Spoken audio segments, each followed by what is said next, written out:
우리의 예배를 받으시기에 합당하신 하나님, 오늘도 살아계신 하나님의 말씀 앞에 서서 그 음성이 우리를 살리는 영이요 생명이 되기를 원하오니 주의 말씀을 전하는 자도 성령으로 또 생명으로 전하게 하여 주시옵시고, 듣는 이들도 사람의 말이 아닌 하나님의 말씀으로 영이요 생명을 공급하는 능력으로 받게 하여 주시옵소서.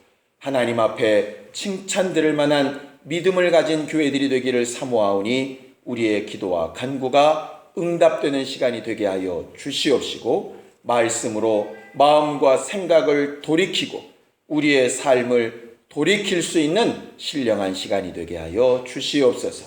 믿음으로 헌금한 손길들을 일일이 축복하셔서 하나님께서 우리의 참 주인 되신 것을 고백하는 자들에게 저들의 믿음이 진실한 것을 응답하시고 하나님께서 갚으시는 역사들을 보게 하여 주시옵소서. 예수님의 이름으로 기도하였습니다. 아멘. 하나님의 말씀은 마가복음 14장 3절에서 9절까지 말씀을 함께 같이 합독하겠습니다. 마가복음 14장 3절에서 9절까지 말씀을 함께 같이 합독하겠습니다.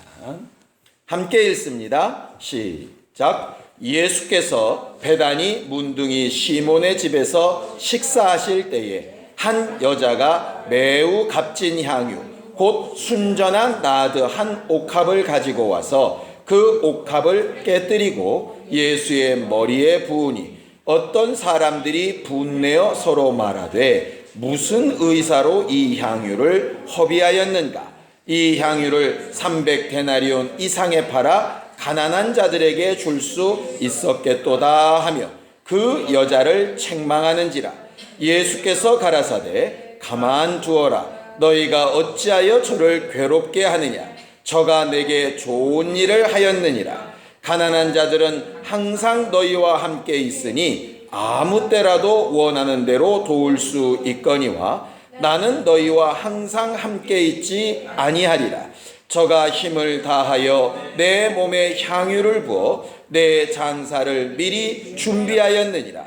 내가 진실로 너희에게 이르노니 온 천하에 어디서든지 복음이 전파되는 곳에는 이 여자의 행한 일도 말하여 저를 기념하리라 하시니라. 아멘. 우리 하나님은 생명의 아버지가 되시는 하나님이십니다. 우리에게 가장 중요한 것, 그 생명을 공급하시는 그 생명의 주인이요 아버지가 되신다 하는 말입니다. 우리가 기도할 때 하나님 아버지라고 이렇게 부르는 이유는 여러 가지 뜻이 있겠지만, 첫째는 생명의 근원이 그분에게서부터 온다 하는 것이고, 그 아버지는 유일하게 단 한 분밖에 없다는 고백을 하고 있는 것입니다. 우리가 이 땅에 육체를 태어날 때에도 아버지가 없이 태어날 수 없지요.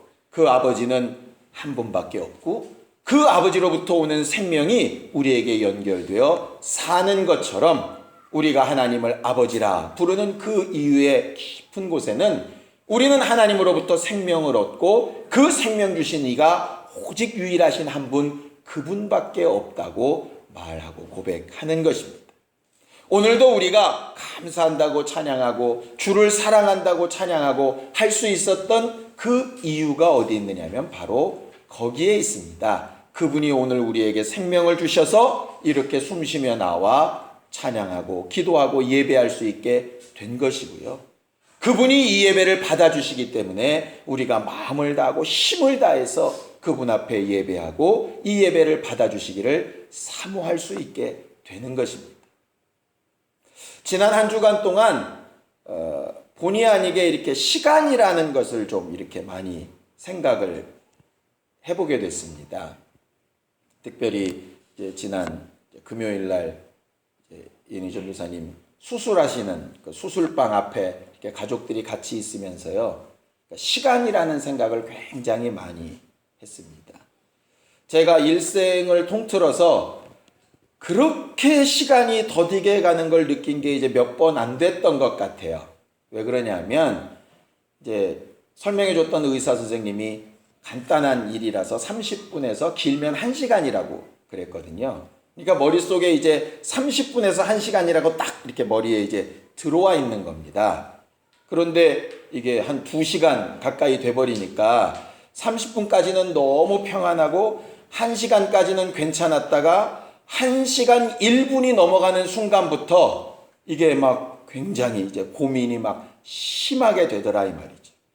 똑같은 시간인데 느껴지는 시간이 굉장히 다르더라 하는 것이었습니다. 이제 신이 같은 경우에 이제 앞으로 있는 시간들이 굉장히 더 또 다르게 느껴질 것 같습니다. 이제 앞자리가 2자에서 1자로 바뀌었다고 그래요. 수능 시험 보는 날 말입니다. 늘 24시간 똑같이 흘러가는 시간인데 어떤 의미냐에 따라서 굉장히 상황이 달라지게 되죠. 이니 전도사님이 수술 마치고 회복실에서 딱 나오자마자 막내 아들하고 딱 눈이 마주치셨는데 왈칵 눈물을 이렇게 쏟으시더라고요. 나중에 아프셔서 그런 건지 뭔지 봤더니 그게 아니라 눈 뜨고 자식을 다시 봤다는 기쁨 때문에. 신기한 것은요, 그날 아침에도 눈 떠서 그 자식을 봤고 그 전날도 눈 뜨고 그 자식을 보셨을 겁니다. 그런데 똑같이 눈 뜨고 보는 건데도 수술실에서 나와서 눈 뜨고 본 것은 분명히 의미가 굉장히 다르지요. 아마 일종의 감사하는 마음이 이렇게 울컥 올라오셨으리라 이렇게 생각이 듭니다. 이빨을 가지고 음식을 씹고 넘기는 거 그렇게 감사한 일인지 잘 몰랐었어요. 아마 장사님 집사님은 손을 들어서 이렇게 숟가락질하는 게 얼마나 감사한 일인지 별로 못 느껴보셨을 텐데 최근에 아마 굉장히 많이 느끼실 것 같습니다. 남들은 별로 그렇게 반가워하지 않는 가스 나오는 게 그렇게 기다려지고 고대되어지는 것도 우리는 삶 가운데 이렇게 체험을 할 때가 있죠. 무슨 말씀을 드리려고 하냐면 평상시에는 너무나도 아무것도 아닌 것 같고 너무나도 당연한 것 같고 뭐 아닌 게 더 이상할 정도로 생각되었던 일들이 조금만 더 생각을 해보면 내가 눈을 뜨고 숨을 쉬고 음식을 먹고 가스를 배출하고 이렇게 하는 모든 것들이 굉장히 감사한 일이라 하는 거죠. 문제는 그 감사한 일을 알고 행하면 매 순간순간이 감격이고요. 그 감사한 일을 그러려니 하고 그냥 넘어가면 감사한 것도 감사하지 않은 일이 되게 됩니다. 제가 칭찬받는 믿음, 그 세 번째가 과연 뭘까를 이렇게 성경을 통해서 봤더니 오늘 성경 본문에 있는 대로 받은 것, 감사한 것을 망각하지 않는 믿음이 칭찬받는 믿음이더라 하는 것이죠. 우리는 예수를 통해서 하나님의 자녀가 되는 은혜를 받았습니다. 죄인이었던 사람이 마귀에게 속해서 지옥 갈 수밖에 없었던 사람이 자기 욕심이나 자기 생각대로 살다가 결국 이 땅에 육체가 사라질 때 아무 소망도 없이 끝날 사람들이 적어도 하늘나라를 꿈꾸게 되고 하나님을 아버지라고 부르고 영생을 사모하게 되고 영생의 증거로 우리 안에 들어와 계신 성령께서 일하시는 것을 방언을 말하기도 하고 성령을 힘입어 귀신을 쫓기도 하고 우리가 예수 이름으로 기도하고 응답을 받기도 하면서 많은 증거들을 보면서 살았고 또 지금 보고 있는 사람들이라 이 말이죠. 그런데 과연 그렇게 얻고 받은 것을 감사하고 있나? 그걸 좀 생각해 보면 참 아니었다 이런 생각이 듭니다. 성경은요, 하나님께서 우리에게 하신 일, 하신 역사, 우리에게 정말 하나님께서 일하신 그 증거를 망각하지 않기를 바라고 계세요. 가장 칭찬받는 믿음이 뭘까?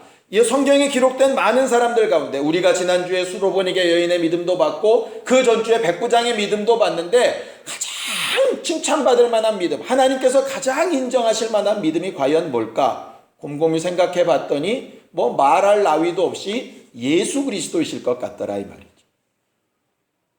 그래서 성경을 봤습니다. 믿음의 창시자, 믿음의 주인이라고 하는 예수의 믿음이 과연 뭐였을까? 자, 히브리서 12장 2절입니다. 히브리서 12장 2절입니다. 함께 읽습니다. 시작. 믿음의 주요 또 온전케 하시는 이인 예수를 바라보자.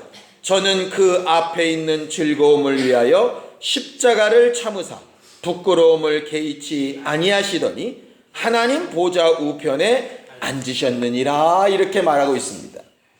예수가 믿음의 주인, 이 그 주인이란 얘기가 창시자, 뿌리라는 얘기인데요. 믿음의 창시자요 온전케 하시는 예수라 그랬는데 그 예수의 믿음이 과연 뭐냐?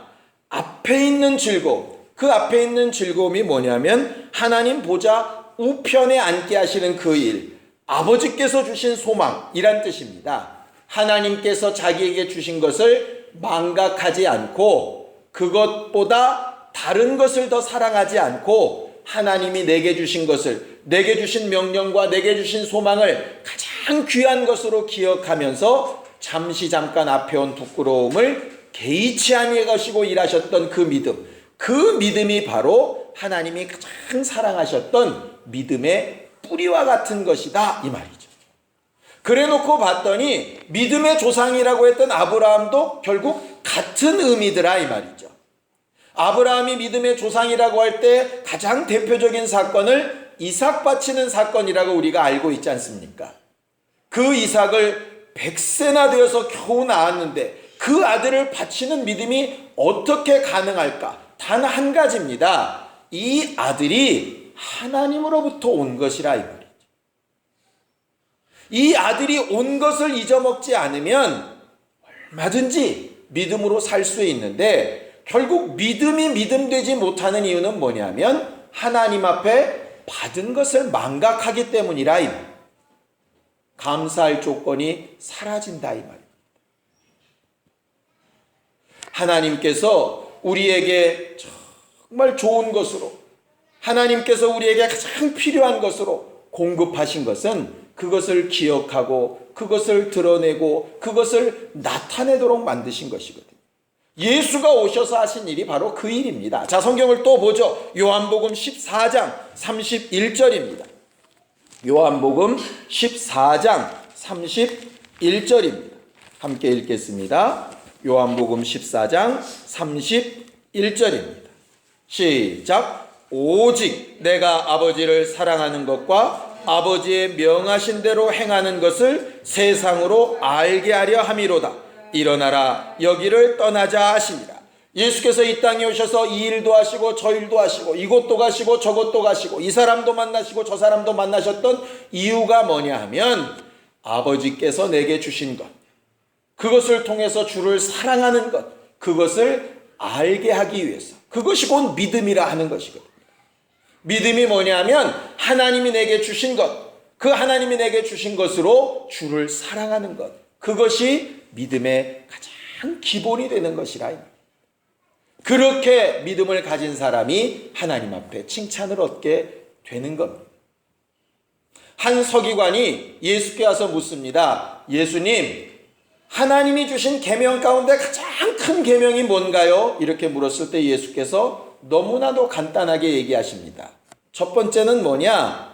내 마음과 힘과 목숨과 뜻을 다해서 주 너의 하나님을 사랑해라. 그리고 내 이웃을 내 몸과 같이 사랑해라. 이것이 가장 큰 계명이다. 문제는 가장 큰 계명을 얘기해달라 그랬는데 두 가지를 얘기하셨다는 거예요. 하나님을 사랑하는 것과 내 이웃을 내 몸과 같이 사랑하는 것은 다르지 않다 이 말이죠. 하나님을 어떻게 사랑할 수 있습니까? 하나님께서 우리에게 주신 생명 때문에 사랑할 수 있고 우리에게 주신 은혜 때문에 사랑할 수 있습니다. 하나님께서 그의 사람들에게 다른 것을 요구하신 것이 아니에요. 하나님이 주신 것을 요구하시는 것입니다. 주신 것 가운데서 내가 너희에게 주었다는 것을 좀 인정하라고 하시는 것입니다. 우리가 다음 주에 성찬을 할 텐데 성찬은 맥없이 그냥 하라고 하신 것이 아닙니다. 예수를 통해서 살을 찢어주시고 피를 주신 이후에 내게로부터 받은 것이 있는 것을 좀 기념하라. 그것이 믿음이다 이 말이에요. 내 부모를 공경하라는 이유도 마찬가지입니다. 내가 내 부모를 통해서 생명을 받았음을 인정하라 하는 것이에요. 우리가 주일날 와서 예배하는 이도 마찬가지입니다. 주일날 부활하신 예수님 때문에 나도 부활할 생명을 얻었다 하는 것을 기념하는 게 주일 예배입니다. 받은 것을 기억하지 못하면 할 수 없는 게 믿음이라 이 말이죠. 우리가 헌금할 때 11조를 하는 것도 마찬가지입니다. 하나님께서 주신 것 가운데 하라고 하신 것이지 주시지 않은 것으로 하라고 하신 적이 없다 이 말이에요. 우리의 믿음은 뭐를 할까를 고민하기 이전에 먼저 기억해야 될 것이 내가 받은 것을 제대로 기억하는 사람이 믿음 있는 사람입니다. 우리는 하나님 앞에 받은 것이 무엇인가를 미리 잘 기억할 수 있는 그런 믿음의 사람들이 되기를 예수님의 이름으로 축원합니다. 오늘 성경 본문으로 돌아가 보면 3절에 이렇게 되어져 있습니다. 예수께서 베다니 문둥이 시몬의 집에서 식사하실 때에 이렇게 되어져 있습니다. 여기 베단이라고 하는 동네는요 문둥이촌입니다. 요새는 이렇게 문둥이라고 부르면 안 된대요. 그러니까 한센병 환자 이렇게 불러야 된답니다. 근데 이제 과거 이제 성경에 기록되어 있기를 문둥이 이렇게 되어 있으니까 문둥병은 여러분들이 잘 아는 것처럼 뭐가 없는 병이죠? 감각이 없는 병입니다. 감각이. 그래서 손이 썩어가고 손이 떨어져 나가도 감각이 없어요. 그래서 감각이 없는 그 문둥병을 가장 저주받은 병이라고 말합니다. 어떻게 보면 아니 아파도 고통이 없으면 도리어 행복한 병이겠다 이런 생각이 들만한데 고통이 없고 감각이 없는 것은 가장 저주받은 일이거든요. 그렇다면 말을 바꿔보면 우리가 받은 은혜가 있고 우리가 감사해야 될 일들을 충분히 공급받았는데 감각이 없어서 느끼지 못하면 뭐와 같겠습니까? 결과적으로 감각 없고 저주받은 것과 다르지 않지 않느냐 이 말이죠. 그 문둥이 시몬의 집에 예수가 초청을 받았습니다. 아니 문둥병 걸린 사람한테 왜 초청이 됐을까? 가만히 성경을 읽어보면 예수만 초청받은 게 아니라 많은 사람들이 초청을 받았습니다. 그 배경을 보면 이렇습니다. 이스라엘 사람들은 문둥병이 걸리게 되면 자기 스스로 진단하는 게 아니라 제사장에게 가서 진단을 받습니다. 그럼 제사장이 문둥병인지 아닌지를 판단해줘요. 근데 금방 봐도 모르니까 그럼 가만히 봐서 좀 이상하면 일주일 더 기다려보자. 다음번에 봐서 확실히 문둥병이면 진 밖으로 나가야 됩니다. 그러니까 자기가 살던 구역에서 전염성이 있기 때문에 밖으로 쫓아내게 돼요. 근데 쫓아냈다가 그들이 이제 치료를 받게 되는 경우가 있지 않겠습니까? 그러면 다시 대제사장을 불러서 제사장 앞에 자기 몸을 보입니다.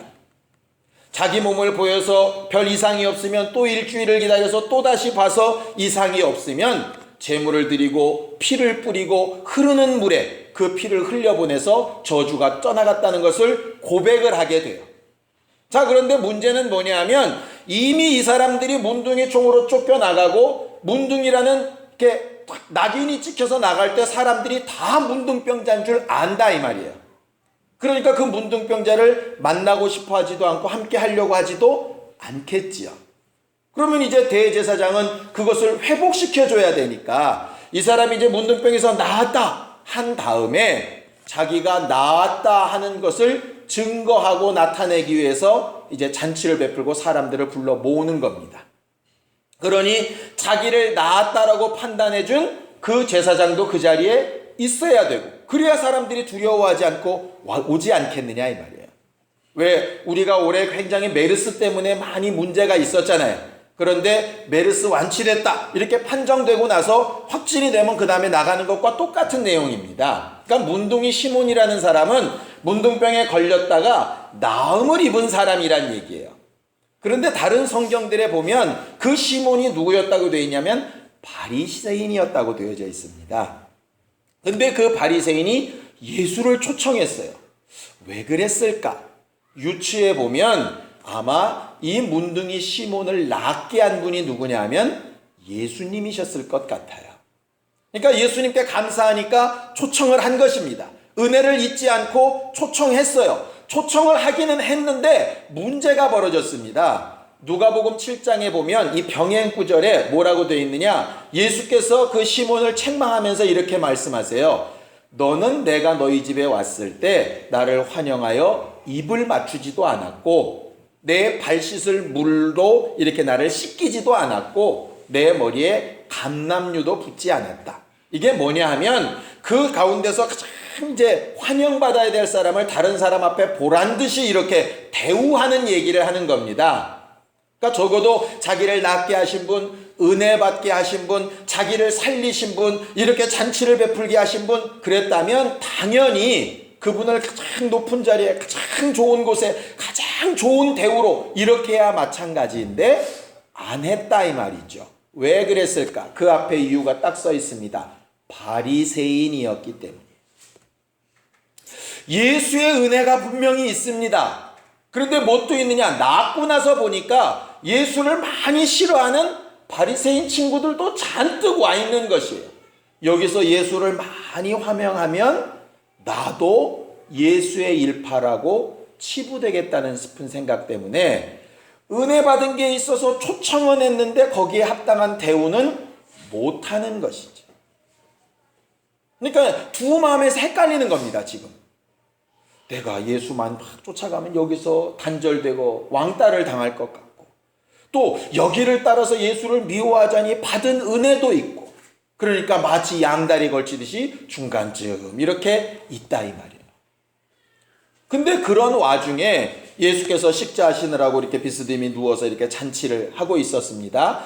유대 사람들은 보통 식사 시간이 2시간 정도 걸린다고 그래요. 그래서 이렇게 꼿꼿이 앉아서 먹지 않고 한쪽으로 이렇게 쿠션을 대고 딱 기대서 이렇게 먹습니다. 그러니까 푹 이렇게 다리를 이렇게 뻗고 누워 계신데 한 죄인인 여자가 들어왔다 이렇게 되어 있어요. 요한복음에 보면 그 여자가 누구라고 되어 있냐면 막달라 마리아라고 되어져 있습니다.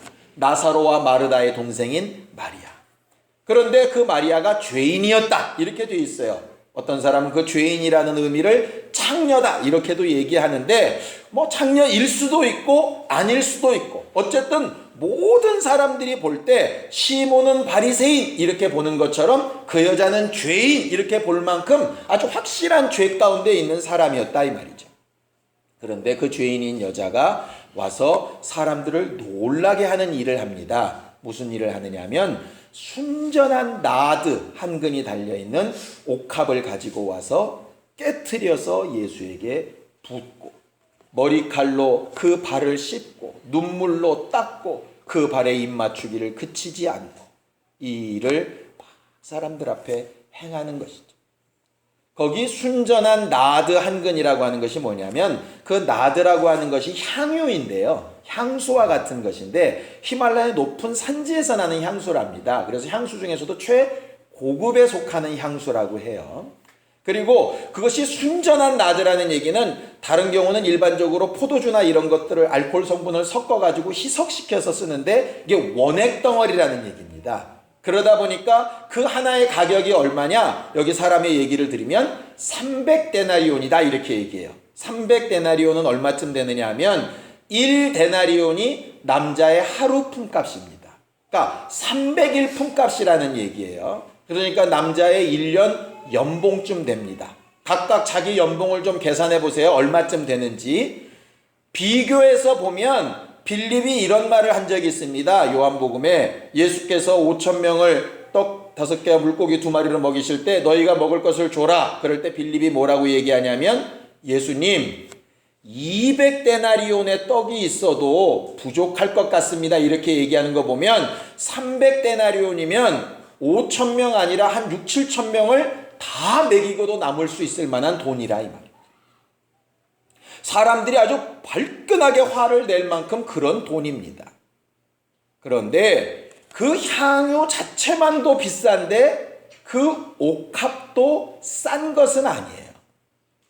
그 옥합이라고 하는 것이 유대인의 전통에 보면 이렇게 기록이 되어져 있습니다.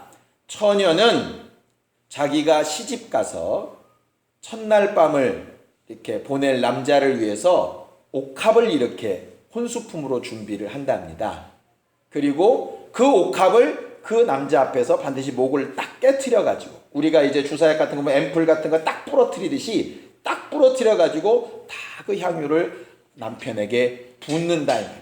당신은 이 향유보다 더 값어치 있는 내 남편이고, 딱 부러뜨려서 다시 향유값을 쓰지 않는 것처럼 하나밖에 없는 내 남편이라는 고백이라고 말을 해요.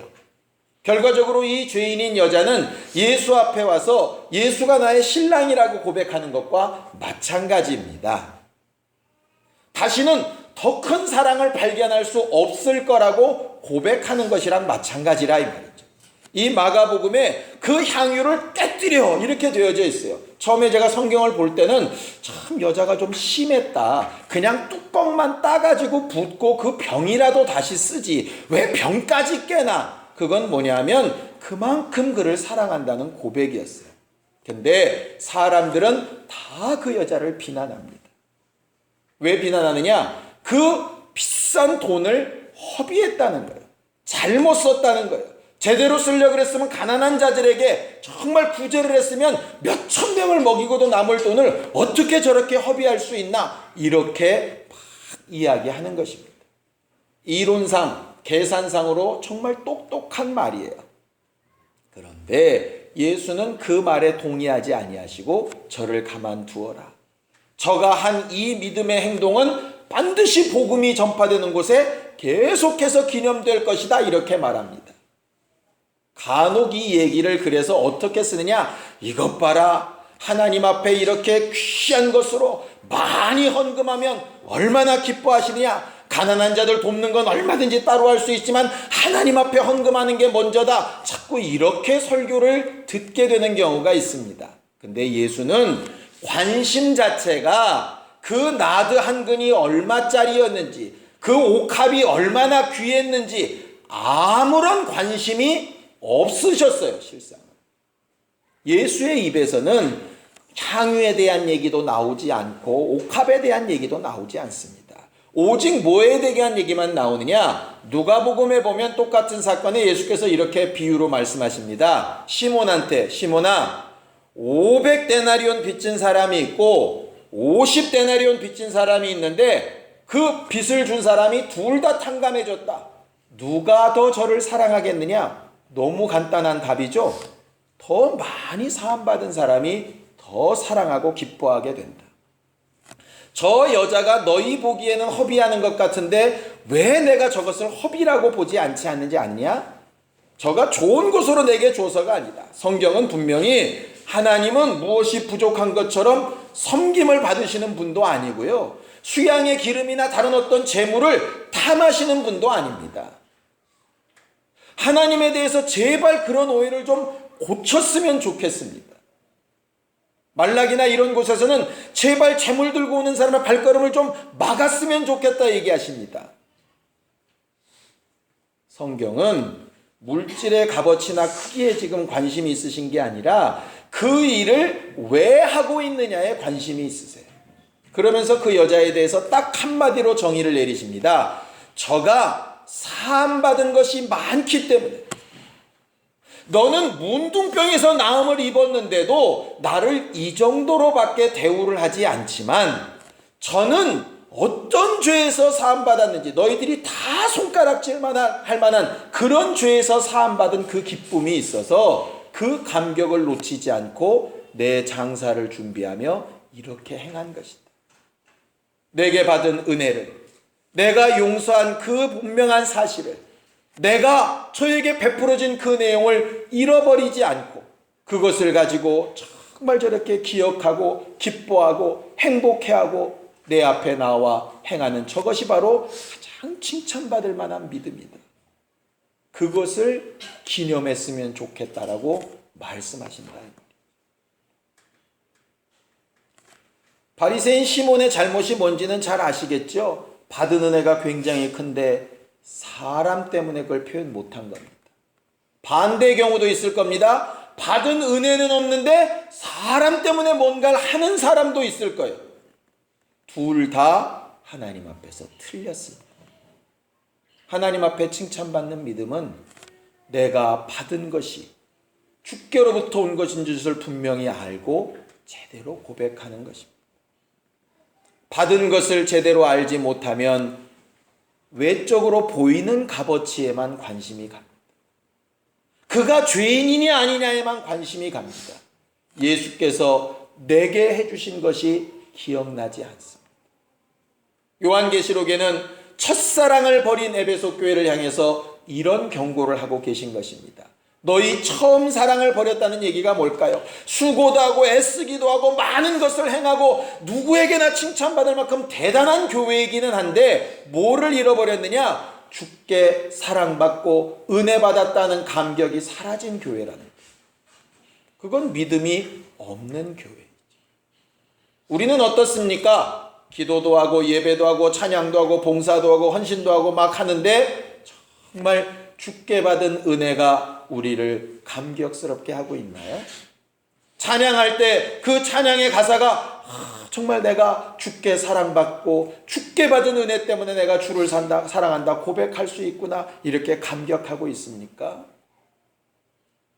수술실에서 나와서 눈을 떠서 다시 아들을 보는 그 감격에 막 울컥하듯 주를 만나서 다시 예배하는 감격이 그렇게 있나요?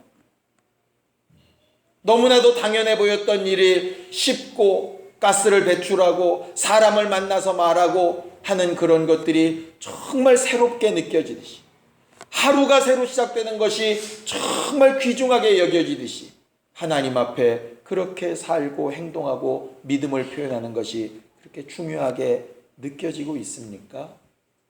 그렇다면 우리는 칭찬받을 만한 믿음이 있는 사람입니다.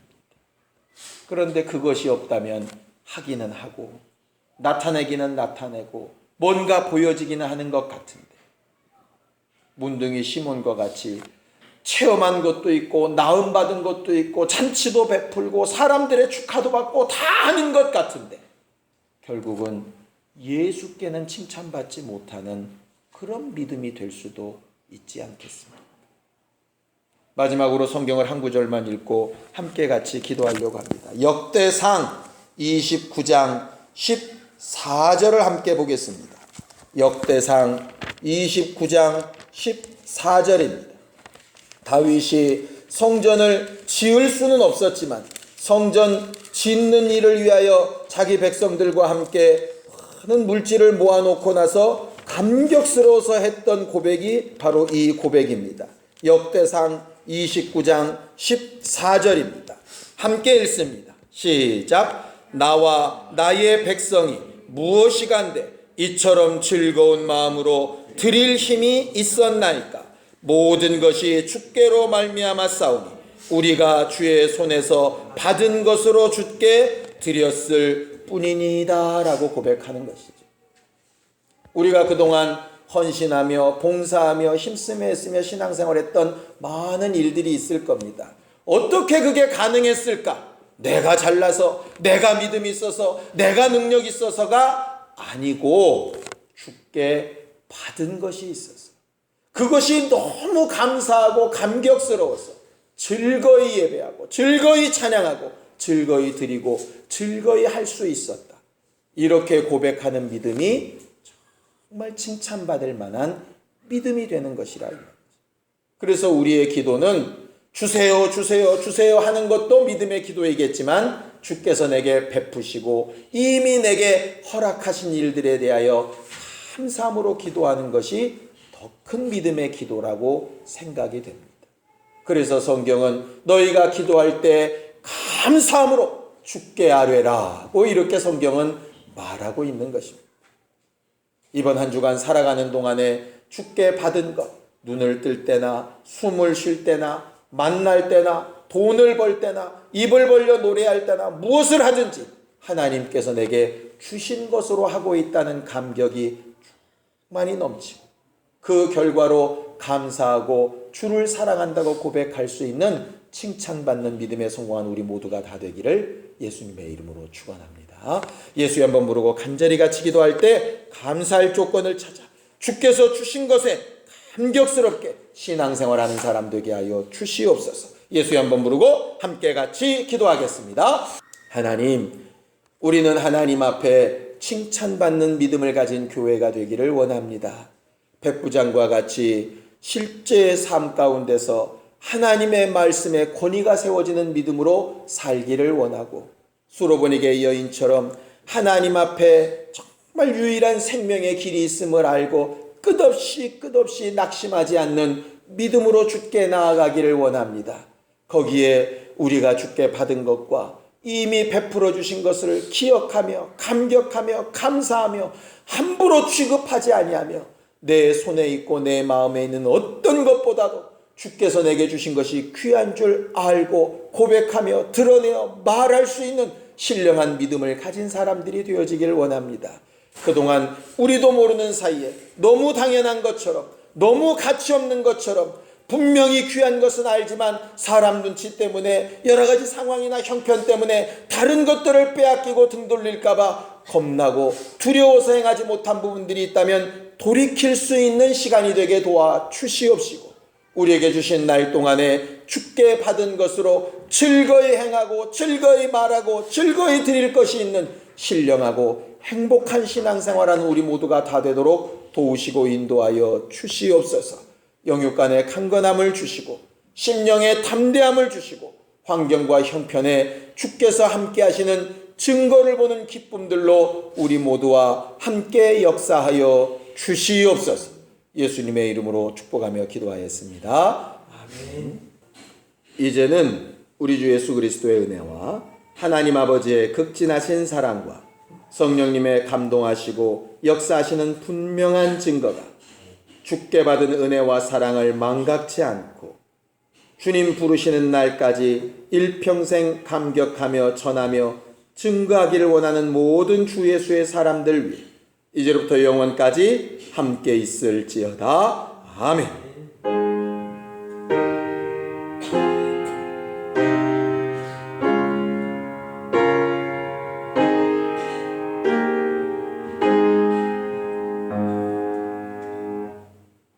우리 예배 받으신 하나님 앞에 감사하는 박수 하시고 끝내겠습니다. 수고하셨습니다. 감사합니다.